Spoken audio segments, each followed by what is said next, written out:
কিছু কিছু খবর দেখলে আসলে খুব কষ্টই লাগে যে বাংলাদেশের উপর ভিসা নিষেধাজ্ঞা দেয় সৌদি আরব।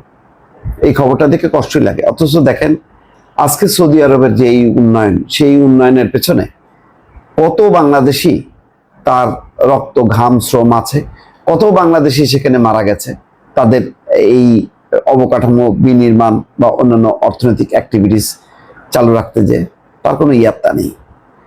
তো তারপরও আবার অন্যদিকে দেখেন বাংলাদেশের মানুষ এত মানে সৌদির উপরে ধর্মীয় আবেগপ্রবণ যে তারা হজ এবং ভিসা প্রতিটা মানে ওমরা হজ অথবা আসল হজ এটা পালন করার জন্য মুখে থাকে।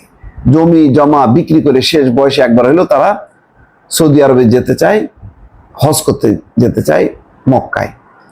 সেই দেশটা বাংলাদেশ, সেই দেশের উপর সৌদি আরব নিষেধাজ্ঞা দেয়। এর চেয়ে আর দুর্ভাগ্য আর কিছু হয় না। আমরা অভাগা জাতি আসলে।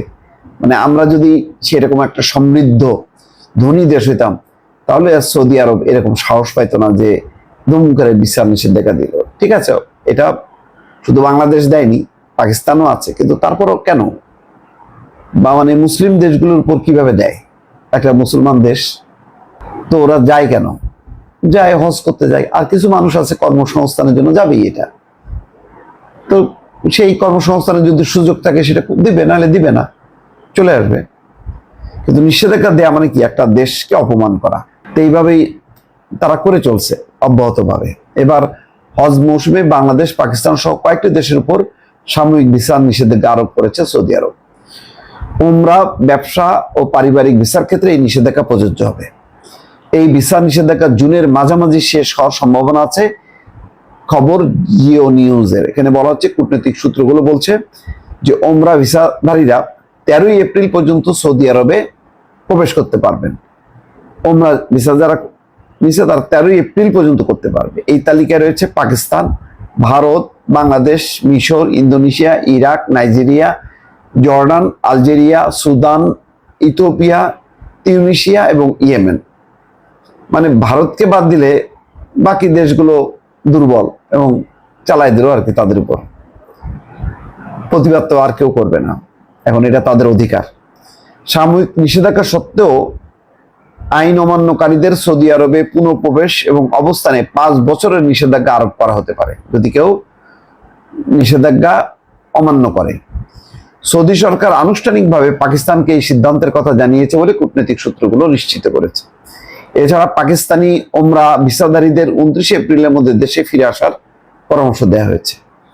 কর্তৃপক্ষ বলছে, কিছু ভ্রমণকারী দীর্ঘমেয়াদী ভিসায় প্রবেশ করে অনুমতি না নিয়েই হজ করেন, আবার কেউ কেউ অবৈধভাবে থেকে যান। অনুমতি না নিয়ে হজ করতে আসা ব্যক্তিদের চাপে তীব্র ভিড়ের সৃষ্টি হয়, ফলে এই সিদ্ধান্ত নেওয়া হয়েছে। মোট কথা, প্রচন্ড এই যে ওমরা পালন করতে যে তীব্র চাপ, সেই চাপটা কমানোর জন্য তারা এটা করতেছে। কিন্তু তারপরেও এটা মানে আনুষ্ঠানিক নিষেধাজ্ঞা না দিয়ে ভিসা রিজেক্ট করাটাও মানে ভালো, বা এখন বললে ভালো যে আপাতত কারোর মানে ভিসা আবেদন না নেওয়ার জন্য। এটা নানাভাবে মানে বা দেশের সম্মান রক্ষা করে করা যায়, কিন্তু সৌদি আরব তো ড্যাম কেয়ার। ওদিকে গাজায় মানুষ মরতেছে, মুসলমানরা কোনো তাদের সে নাই। তো সুতরাং তাদের পক্ষেই সম্ভব, যদিও তারা পবিত্র মক্কা মদিনা নগরীর মানে মালিক, যাইতেই হয়। সেই কারণেই হয়তো সৌদি আরবে সবাই যায়, নতুবা মক্কা মদিনা যদি অন্য কোনো দেশে হইতো তাহলে মানুষ সেই দিকেই যাইতো, তখন সৌদি আরবের দিকে আর যাইতো না। ভালো থাকবেন, আল্লাহ হাফেজ।